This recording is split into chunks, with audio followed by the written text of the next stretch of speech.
अदालत में दरिंदे संजय रॉय के बयान से साफ हो गया है कि कोलकाता अस्पताल कांड में एक से ज्यादा लोग शामिल थे। दरिंदे संजय ने गलती से एक ऐसा बयान दे दिया है जिससे साफ हो गया है कि डॉक्टर बेटी के साथ हुए कांड में वो अकेला नहीं था। अब सीबीआई का शक हकीकत में बदलने लगा है। ऐसे ऐसे नाम सामने आ रहे हैं, इतने बड़े बड़े लोग शामिल हैं इस केस में, जो इस केस को बंद कराने में अपना सारा पैसा, अपनी सारी पावर, अपनी सारी पूंजी लगा रहे हैं। गवाह खरीद लिए जा रहे हैं, सबूत मिटाए जा रहे हैं। जहां वारदात हुई थी वहां रिनोवेशन के नाम पर सारे के सारे सबूत खत्म कर दिए गए। फिर भी अब सीबीआई के हाथ एक बड़ा सबूत लग गया है। अब ये साफ होने लगा है कि डॉक्टर बेटी के साथ दरिंदगी में तकरीबन 7 लोग शामिल थे। एक भयंकर खुलासे में बताया गया कि करीब 7 लोगों ने शराब पी, फिर उन्होंने पीड़ित के हाथ कसकर पकड़े, उसे मारा पीटा और उसके साथ गलत काम किया। खुलासे में ये भी दावा किया गया कि 7 लोगों में से 2 ने महिला की टांग पकड़कर जरासंध की तरह अलग कर दी, फिर संजय को बुलाया गया। लेकिन ये तो कुछ भी नहीं है। आगे ऐसे ऐसे खुलासे हुए जिसके बाद ये साफ हो गया कि ये काम अकेले संजय का नहीं था, बल्कि इसमें कई लोग शामिल हैं। अब प्रिंसिपल समेत 7 लोगों का बचना नामुमकिन है। ये सब कुछ जानेंगे विस्तार से। लेकिन दोस्तों, हमारे चैनल में अब तक हमने इस कांड पर कई वीडियो बनाई है, मिलियनों व्यूज भी आए हैं। हर बार हम आप लोगों से एक ही बात कहते हैं कि डॉक्टर बिटिया को इंसाफ दिलाने के लिए कमेंट्स में लिखें जस्टिस फॉर फीमेल डॉक्टर, और इस वीडियो को शेयर करें ताकि सब एक साथ मिलकर उस बिटिया के लिए खड़े हों।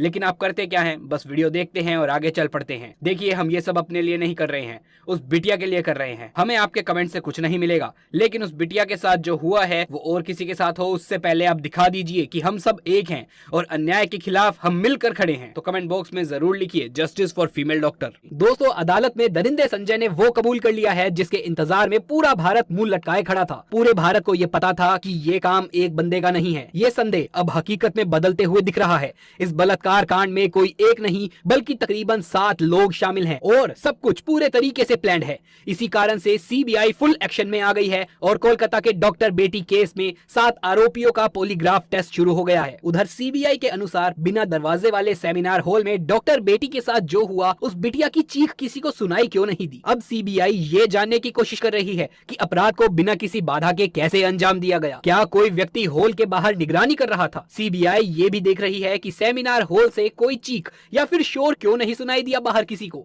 इन सभी तथ्यों से यही साफ होता है कि डॉक्टर बेटी के साथ दरिंदगी सेमिनार हॉल में नहीं बल्कि कहीं और की गई थी। उन्हें किसी और रूम में जमकर मारा पीटा गया और फिर जब उसकी सांसें चलनी बंद हो गई तो उन्हें सेमिनार हॉल में ला करके रख दिया गया, जिसके बाद उनके शरीर को दरिंदे संजय के हवाले कर दिया गया। लेकिन अब संजय ने जो बयान दिया है उससे साफ हो रहा है कि वो अकेला नहीं था, बल्कि इसमें कई लोग शामिल थे। अदालत में दिए गए संजय के बयान को तो जानेंगे ही, लेकिन उससे पहले सबसे भयंकर खुलासे को देखते हैं जिसमें 7 लोगों के शामिल होने का दावा किया जा रहा है। दरअसल सोशल मीडिया पर एक पोस्ट में दावा किया गया है कि कोलकाता के आरजीकल मेडिकल कॉलेज और अस्पताल में हुए डॉक्टर बेटी की हत्या संजय रॉय ने नहीं बल्कि अस्पताल के 7 ट्रेनी डॉक्टर ने की थी। मेरी बात जरा ध्यान से सुनिए, फिर अंत में सब कुछ क्लियर कर दूंगा। इस पोस्ट में कहा गया है कि इन ट्रेनी डॉक्टरों ने पहले डॉक्टर बेटी के साथ दरिंदगी करी और फिर उसकी टांगों को बेरहमी से चीर दिया, जैसे महाभारत में जरासंध के साथ किया गया था। भीम ने इसी तरीके से जरासंध का वध किया था। एक्टिविस्ट मधु किश्वर ने सोशल मीडिया प्लेटफॉर्म एक्स पर इस बारे में एक पोस्ट किया जिसमें उन्होंने बताया कि अस्पताल में काम करने वाली एक महिला डॉक्टर और उसके दोस्त के बीच हुई फोन कॉल बातचीत से ये दावा किया गया है। उन्होंने इस बातचीत का ऑडियो भी शेयर किया है जो बंगाली में है। माना जा रहा है कि सीबीआई को इस ऑडियो कॉल से कई गंभीर सुराग मिल सकते हैं। मधु किश्वर के अनुसार इस बातचीत में कहा गया है कि डॉक्टर बेटी एक बहुत ही होशियार स्टूडेंट थी, लेकिन उसे अस्पताल और प्रिंसिपल के कुछ बेहद भयानक राज पता चल गए थे, जिसके कारण उसे धमकियां दी जा रही थी, उसे अपनी थीसिस पूरी नहीं करने दी जा रही थी। लेकिन इसके बावजूद भी डॉक्टर बेटी डरी नहीं, उसने इसका विरोध किया और कहा कि अगर उसे परेशान किया तो वो अस्पताल की काली करतूतों को उजागर कर देगी। जिसके बाद पिछले 6 महीने से उसे लगातार परेशान किया जा रहा था। उसे बिना रुके 26 घंटे की नाइट शिफ्ट पर रखा जा रहा था और उस पर भारी काम का प्रेशर डाला जा रहा था। सीनियर पीजीटी और अन्य लोग भी इस बात से वाकिफ थे कि प्रिंसिपल और उनके ग्रुप नेक्सस का इस स्टूडेंट पर कितना दबाव है। इस बात से साफ है कि प्रिंसिपल समेत पूरा अस्पताल उस महिला के खिलाफ खड़ा था, क्योंकि वो सच और न्याय के लिए झुकने को तैयार नहीं थी। इस सब के बावजूद वो लड़की अपने स्टैंड पर अड़िग रही। 9 अगस्त 2024 की रात इन सभी ने मिलकर उसके खिलाफ साजिश रची। पोस्ट में बताया गया कि डॉक्टर बेटी के साथ कांड करने से पहले पूरा प्लान बनाया गया। ये अब तक का सबसे खौफनाक खुलासा है और सीबीआई इसी के आधार पर जांच आगे बढ़ा रही है। बातचीत में ये भी बताया गया कि पहले कई पीजीटी और सीनियर डॉक्टर सेमिनार रूम में आराम करते थे, लेकिन उस रात पीड़िता को अकेले वहां सोने के लिए कहा गया। कुछ स्टूडेंट्स ने अफवाह फैला दी कि कमरा निर्माण अधीन है और वहां कोई ना जा सके, जिसके बाद में सेमिनार हॉल में कोई भी नहीं गया। फोन पर बात कर रही अस्पताल के डॉक्टर ने दावा किया कि घटना से पहले 4 साथी स्टूडेंट्स ने पीड़िता के साथ सेमिनार रूम में डिनर किया था, जिसमें एक लड़की भी शामिल थी। ये चारों सीबीआई के रेडार पर हैं और इनका पॉलीग्राफ टेस्ट भी किया जा रहा है। लेकिन इसके बाद पीड़िता को सेमिनार रूम में अकेले सोने के लिए कहा गया। बातचीत में ये भी बताया गया कि करीब 7 लोगों का एक ग्रुप नीचे गया और शराब पी। फिर उन्होंने पीड़िता के हाथ कसकर पकड़े,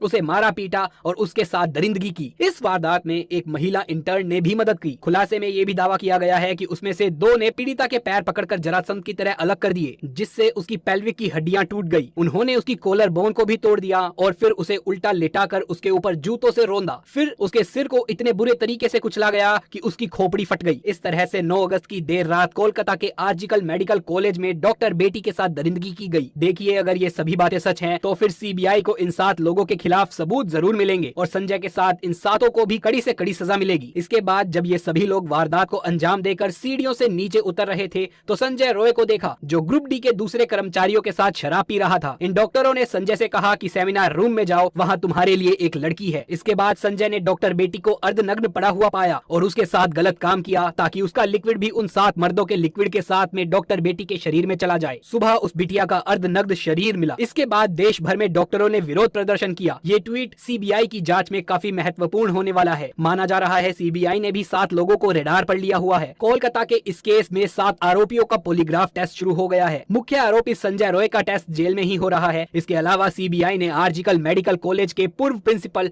डॉक्टर संदीप घोष, 4 डॉक्टर जो वारदात की रात पीड़िता के साथ थे और एक वॉलंटियर भी पूछताछ पर ले रखे हैं। इन सभी का पॉलीग्राफ टेस्ट सीबीआई के कलकत्ता ऑफिस में हो रहा है। 8 अगस्त की रात इन डॉक्टरों में से कुछ ने पीड़िता के साथ डिनर किया था। फिलहाल सीबीआई इन सभी से गहराई से पूछताछ कर रही है, लेकिन अदालत में आरोपी संजय ने एक बयान देकर सभी को हैरान कर दिया है। दरअसल 23 अगस्त को सियालदह कोर्ट ने संजय को 14 दिन की न्यायिक हिरासत में भेजा। इसी सुनवाई के दौरान संजय पॉलीग्राफ टेस्ट के लिए भी तैयार हुआ। मजिस्ट्रेट ने संजय से पूछा कि वो पॉलीग्राफ टेस्ट के लिए क्यों तैयार हुआ। इसे लेकर संजय ने कहा, पॉलीग्राफ टेस्ट से साबित होगा कि मैं निर्दोष हूँ, मुझे फंसाया जा रहा है।